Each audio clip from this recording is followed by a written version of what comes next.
సిరిసిల్ల పట్టణంలో గత సంవత్సర కాలంగా సరైన ఉపాధి లేక కార్మికులు అనేక ఇబ్బందులు ఎదుర్కొంటున్నారని సిఐటియు జిల్లా అధ్యక్షుడు కోడం రమణ అన్నారు.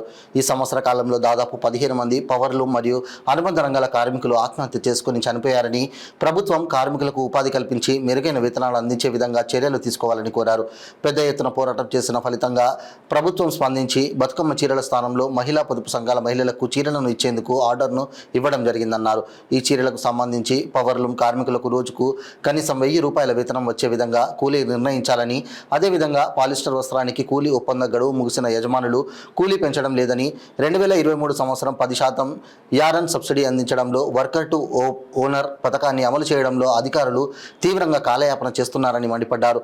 ఈ కార్యక్రమంలో పవర్లూమ్ వర్కర్స్ యూనియన్ జిల్లా అధ్యక్షులు, పట్టణ అధ్యక్షులు నక్కా దేవదాస్, ఏనుగంటి సత్యనారాయణ, కందుకూరి రమేష్, ఎల్లగొండ దాసు, కూరపాటి శేఖర్, లచ్చయ్య, ప్రవీణ్, సతీష్, రమేష్, శ్రీనివాస్, రాజేష్, పోచమల్లు తదితరులు పాల్గొన్నారు. కార్మికుల సమస్యలను పవర్లూమ్ కార్మికులకు రావాల్సిన 23 యారన్ సబ్సిడీని, పవర్లూమ్ కార్మికులకు రావాల్సిన 2023 యారన్ సబ్సిడీని చేనేత జౌళి శాఖ ఆఫీసులు బీవైనగర్ సిరిసిల్లలో కొనసాగించాలి. కార్మికులకు ఇబ్బందులు అవుతున్నాయి. వెంటనే జౌళి శాఖను ఇక్కడ బీవైనగర్ మార్చాలి.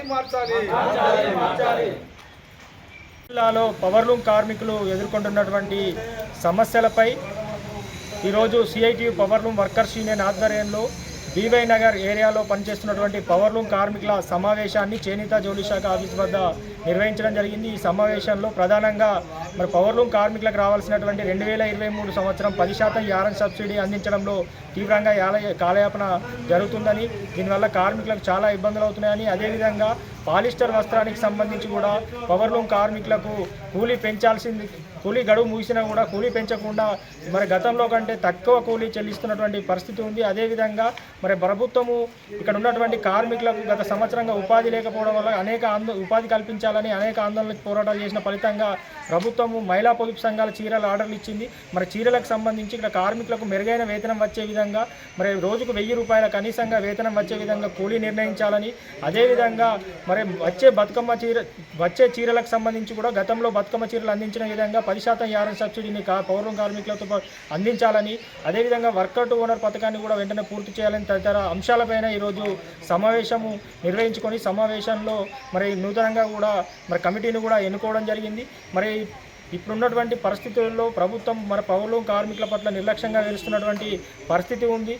ప్రధానంగా చూసుకున్నట్లయితే పవర్లూమ్ కార్మికుల సమస్యల పట్ల నిర్లక్ష్యంగా వేస్తూ కార్మికులకు సిరిసిల్ల పట్టణంలో బీవై నగర్లో అందుబాటులో గత 10 సంవత్సరాల నుంచి కూడా ఏ సమస్య వచ్చినా కార్మికుడు ఇక్కడికి వచ్చి చెప్పుకునే విధంగా అందుబాటులో ఉన్నటువంటి చేనేత జౌళి శాఖ కార్యాలయాన్ని తీసుకెళ్లి కలెక్టర్ ఆఫీస్కు మార్చడం జరిగింది. దీనివల్ల కార్మికులకు అనేక వ్యయ ప్రయాసాలు, అనేక ఇబ్బందులు ఎదుర్కొన్నటువంటి పరిస్థితి ఉంది. ఇప్పుడు ప్రత్యేకంగా చేనేత జౌళి శాఖ అధికారులు ముద్రా లోనుకు అప్లికేషన్లు పెట్టుకోవాలని కార్మికులకు చెప్తా ఉన్నారు. దీని ద్వారా కలెక్టరేట్ అంటే సిరిసిల్ల పట్టణానికి దాదాపు 5-6 కిలోమీటర్ల దూరంలో ఉన్నటువంటి కలెక్టర్ ఆఫీస్కి వెళ్ళాలంటే చాలా ఇబ్బందులు ఎదుర్కొంటున్నారు. కాబట్టి యథావిధిగా ఇక్కడ బీవై నగర్లోని చేనేత జౌళి శాఖ కార్యాలయాన్ని కొనసాగించి కార్మికులకు అందుబాటులో విధంగా చూడాలని ఈ సందర్భంగా జిల్లా కలెక్టర్ని కోరుతా ఉన్నాం. అదేవిధంగా ఇక్కడ ఉన్నటువంటి పవర్లూమ్ కార్మికుల సమస్యలపైన, కూలీపైన, అన్ని సమస్యలపైన కూడా ఇక్కడ ఉన్నటువంటి చేనేత జౌళి శాఖ అధికారులకు, యజమానులకు, లేబర్ అధికారులకు కూడా ఇప్పటికే లెటర్లు ఇవ్వడం జరిగింది.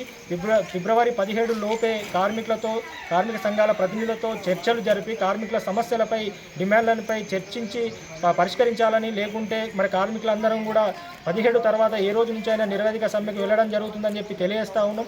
ఇప్పటికైనా సిరిసిల్ల పట్టణంలోని కార్మికులందరం కూడా ఐక్యంగా మన సమస్యల మీద పోరాటం చేస్తేనే ఈ ప్రభుత్వం కావచ్చు, అధికారులు స్పందించే అవకాశం ఉంది. కాబట్టి ఆ రకంగా కార్మికులందరూ కూడా ఐక్యంగా మనమందరం కూడా ఉండి మన హక్కులను సాధించుకునే దిశగా ప్రతి ఒక్కరూ ఐక్యం కావాలని ఈ సందర్భంగా సిఐటియు పవర్లూమ్ వర్కర్స్ యూనియన్గా తెలియడం జరుగుతూ ఉంది.